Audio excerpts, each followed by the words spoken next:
present the biggest star in boxing, Tank Davis. And joining the beat of the game is Miami resident hip-hop star, influencer Ruby Rose. We understand the talent difference, the experience difference. We understand all of that. But the size, the pure, and we understand small guys can beat big guys. We just saw Crawford do it to Canelo. Wait, I thought it was 190. Dean, that's bad. Because you know what that tells me? That tells me that even he recognizes that he's too big for him. Yes. He recognizes that he's too big for him. The face-off between Jake Paul and Gervonta Davis on Netflix Uncut turned into a tense moment that instantly caught everyone's attention. The atmosphere was thick with energy as Tank suddenly pushed Jake Paul during the stare-down, showing that this fight had more emotion than just hype. The two exchanged words right after, their expressions revealing a mix of confidence and irritation. Many viewers pointed out how small Tank looked standing next to Jake, with some calling the size difference shocking. However, others argued that the difference in height and build might not matter as much as people think, since skill and timing could still make it an even contest. At the end of the day, I gave this little guy an opportunity. He should be thanking me. I'm paying him. I'm his boss. He reports to me, and I'm going to fucking son him on November 14th. So fuck you, little man. You paying me? Are you paying me? Yeah. 100%? 100%. Facts? Correct. Yes? Correct? Correct. I'm your daddy. I'm your daddy. Teddy Atlas, a veteran boxing trainer and commentator known for his sharp insights, analyzed the face-off between Jake Paul and Gervonta Davis and immediately focused on the size gap between the two fighters.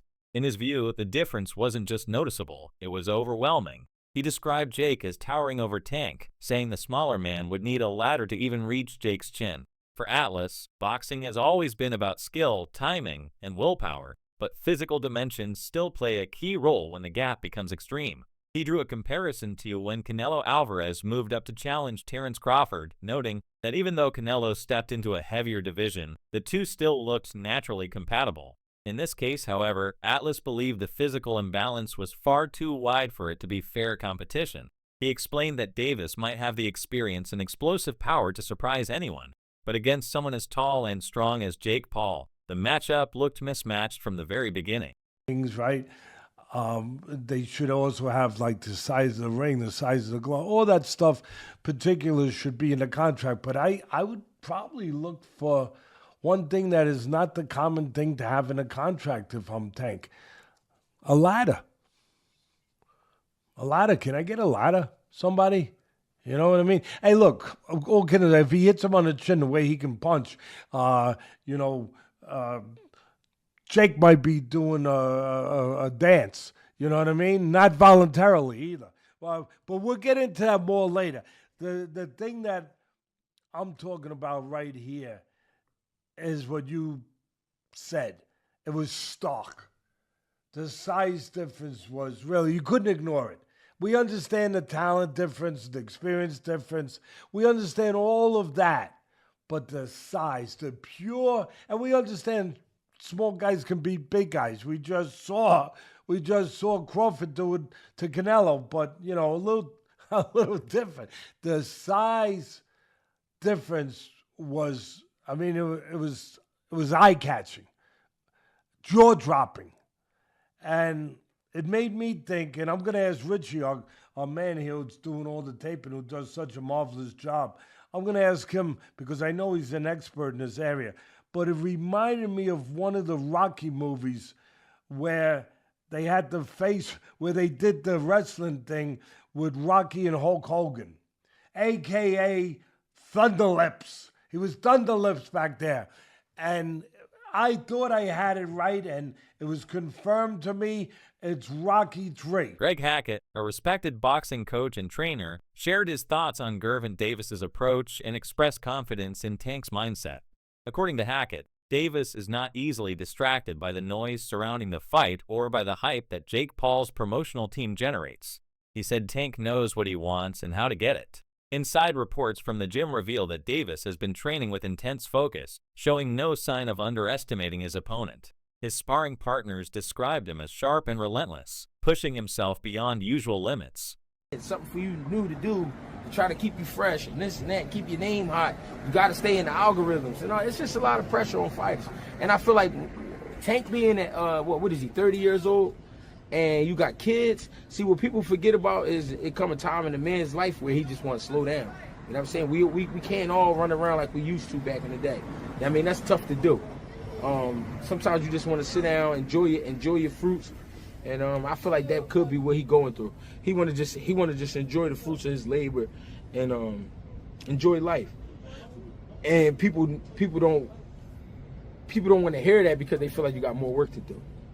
But it's his life. Observers who watched him at media events also noticed how composed and steady he looked, focused but calm, showing that he understands the stakes. For Tank, this fight goes beyond fame or paychecks. It represents a statement that he can step into any stage under any spotlight and still perform like the elite fighter he is. A win here could elevate his name in mainstream circles, giving him the same attention that YouTubers and influencers enjoy while proving that pure skill still triumphs over spectacle.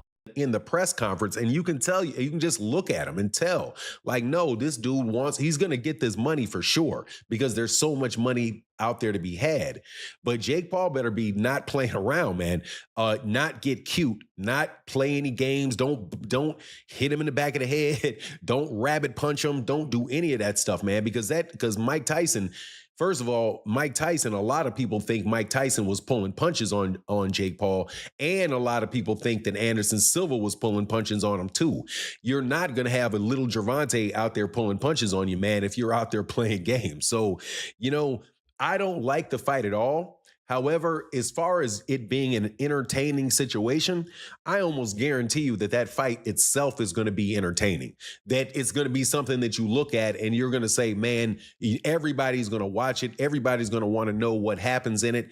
But at the same time, it's kind of like what people think, when you see a car crash, like you're driving down the road and all of a sudden the traffic gets heavy and you're like, man, I'm going to be in traffic for a long time. And then you drive forward a little bit and then you see, oh man, this is some accident on the other side of the road and everybody just slowing down to watch. That's the type of entertainment that you can expect from this fight between Gervonta Davis and Jake. Eddie Chambers, who once competed at heavyweight and later transitioned into coaching, took a more balanced perspective on the Jake Paul versus Gervonta Davis matchup. He reminded audiences that boxing history is full of smaller fighters defeating larger ones.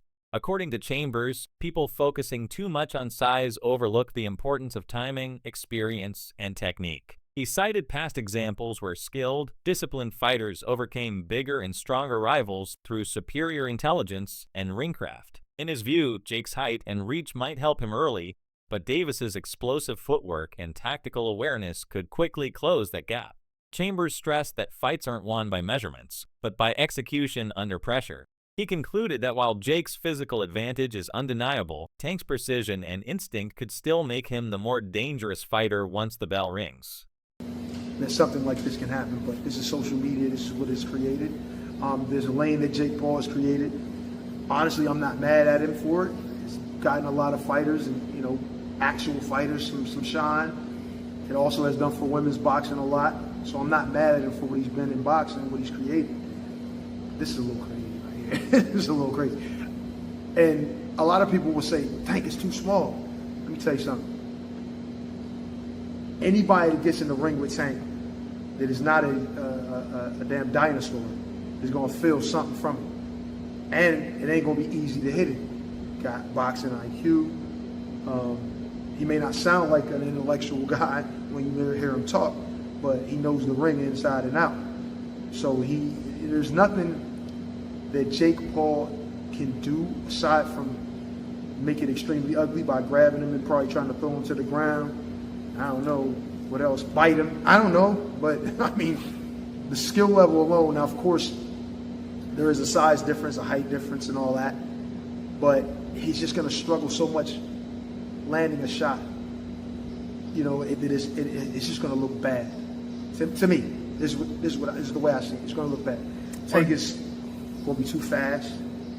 And the punch, I believe, I'm not saying it's going to knock him out or, but he's gonna feel it. Timothy Bradley, a former champion turned analyst, offered strong support for Gervonta Davis, labeling the fight as easy money for Tank. Bradley's confidence stemmed from the contrast in their professional experiences. He pointed out that Davis has spent years facing skilled opponents who understand the rhythm and danger of real championship boxing, while Jake Paul has only fought a few professionals, many of them retired athletes or crossover celebrities. Bradley praised Jake for his work ethic and for bringing attention to the sport, but he argued that stepping into the ring with Tank is a completely different world. Davis's ring IQ, timing, and composure under fire make him a far more seasoned competitor. Bradley believes the outcome will reflect the difference between natural-born fighters and latecomers to the sport. To him, Tank's experience gives him a massive edge. And even if Jake has size, the lack of depth in his skill set will be exposed once real punches start landing. You prove your innocence and say that it ain't fixed. Because check this out. Tank ain't gonna lose this fight. Hell no. Hell no. Tank ain't losing this fight. Too many holes. Man, Jake don't have enough experience. Yeah, man, this gonna be taking candy from a baby. You know, Jake is missing the rules. See, this is what happened when you don't grow up in the game. When you don't grow up in the game, man, at a young age, this is what happens. You know, you start reading your own press clippings. That's what Jake is doing. You know, fighting this lower level competition, and now he think he the ish. Now he think he the man. He ain't the man. You kidding me? He is not the man. Oh no, yeah, false sense of security. Now he trying to pick on small folks, right? You know, and I don't mean that in a bad way.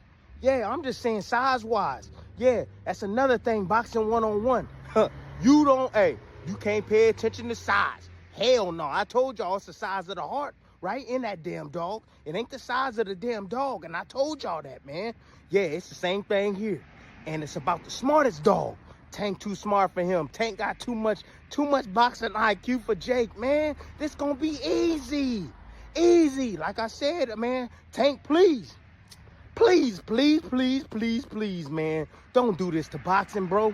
If there's anything, man, shoot, man, we can put together some kind of like account for you, a GoFundMe account or whatever, bro. And we can, all your fans can give you $1, bro. So that way you don't be blowing this fight. It's easy, bro. This sparring section. You know, look, I'm so confused. I don't know what the hell to call this. The circus? Just call it a circus. Yeah, just call it a damn circus. Because, you know, 1 minute they said, oh, this is the fight. Paulie Malignaggi, a former world champion and boxing analyst, offered a harsh take on Gervonta Davis, claiming that Tank's career has been overprotected and under-challenged. Malignaggi argued that Davis hasn't fought anyone truly dangerous or proven himself against the top of his division. His opinion was that Davis's reputation is built more on highlight knockouts and careful matchmaking than on real competition. Still, Malignaggi's comments reflect a broader debate within boxing about whether Tank has tested himself against enough high-caliber opponents.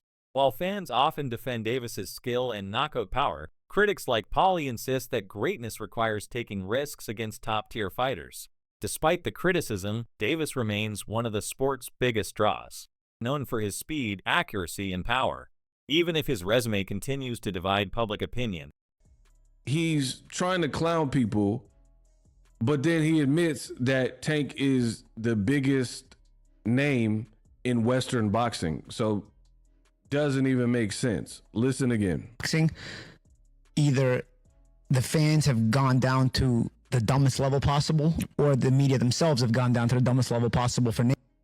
See, so he's already trying to roast the fans and anybody who says Tank's the face of boxing, basically calling people dumb, right? Oldest trick in the book. But then he says, I understand that Tank is probably the biggest name in the West. Naming this guy as the face of boxing. I understand we don't have anything. The fact that I understand we don't have anything. Keep listening. Maybe this is the biggest marquee name in the West at the moment. Right. Maybe this is the biggest marquee name at the moment in the West. He is the biggest name in the West. Name somebody bigger. Right? Point blank, period. So you're off to a bad start. Name calling. Then you're acting like you don't understand it whilst mentioning he's the biggest name in boxing. and you're saying it's disturbing. Why is it disturbing? It's certainly disturbing, but it also shows you that you can make anything into a star at this. Recent reports have suggested that Gervonta Davis might be considering retirement after this high-profile matchup. Sources close to his team have mentioned that Tank's motivation has shifted from chasing legacy to securing financial freedom. The fight against Jake Paul promises one of the biggest paydays of his career, and that kind of financial reward could give him the security to step away from the sport on his own terms. Observers interpret this as a practical decision rather than an emotional one. Tank has already achieved world titles and built a strong fan base, so continuing to fight may no longer be necessary. Still, fans remain divided on whether this potential retirement is genuine or just a strategy to build hype. Band for band on what you making. Again, there's nothing wrong with Tank going to get his money, but let's all be clear that that's all the fight is for Tank. He's telling you without telling you that he's fighting Jake just because he's getting $40 million. So when we talk about boxing being dead, Tank has to line up at the front of the line. I can't blame him, but don't throw around, oh, boxing's dead and people switch sides and all of that. You chose not to be great. That's it. You chose not to be great. Stuff like that, choices like that will kill boxing, for sure. On a competitive level, it won't kill it on a business level. On a business level, until people run out of interest in these kind of matchups, it'll do well. On a competitive level, choosing not to fight the best will kill the sport. So maybe it's better if people like Tank aren't in the sport. And I don't even say that because I want that to be the case. I think Tank is ridiculously talented, but you can't want a fighter to fight more than what they want to. You can't. Tank fans or Tank people that like Tank and think he's one of the best, you can't want it for him. And then Shakur came back with, that's how I know you soft. I can't even go back and forth with you soft ass. You rather pop to me on social media than get in that fire and get embarrassed. I get it. Peace and blessings upon you, cuz. He says, the people got your chest out so bad. You talking like you a killer, forgetting that you the one that runs, bitch. I'll be bring the fight to you. This dude, a made-up character. Quote, blessings upon you. Clown-ass dude, wanna be Kevin Gates? Oh my goodness. I mean, here's the thing though. You can't say that stuff about Shakur if you're not willing to fight him. This is the point I think that we're going to come to today, is that Tank can say all this stuff he wants, but if you're not willing to fight Shakur, then none of it means anything anymore. Even if you believe that Tank is going to knock him out, even if you believe that Shakur's a runner, or that he's not in the trenches, or he's not a boxer that's willing to bring the fight, or whatever, none of it matters. You're talking from the sideline because you won't fight him. What does that say about— You're talking from the sideline because you won't fight him. What does that say about Tank? Showbiz, the adult, a boxing commentator and YouTube analyst, took a more nuanced approach, acknowledging both the strengths and flaws in Jake Paul's boxing journey. He credited Jake for revitalizing fan interest in the sport, especially among younger and casual audiences who rarely followed traditional boxing. By using his massive online presence, Jake has transformed boxing promotions into global entertainment events, introducing the sport to millions who might never have watched otherwise. However, Showbiz also recognized the criticism surrounding Jake's matchmaking choices. Many in the boxing community argue that Jake has avoided facing equally matched or naturally sized opponents. Boxing is going to sing his praises like a hero,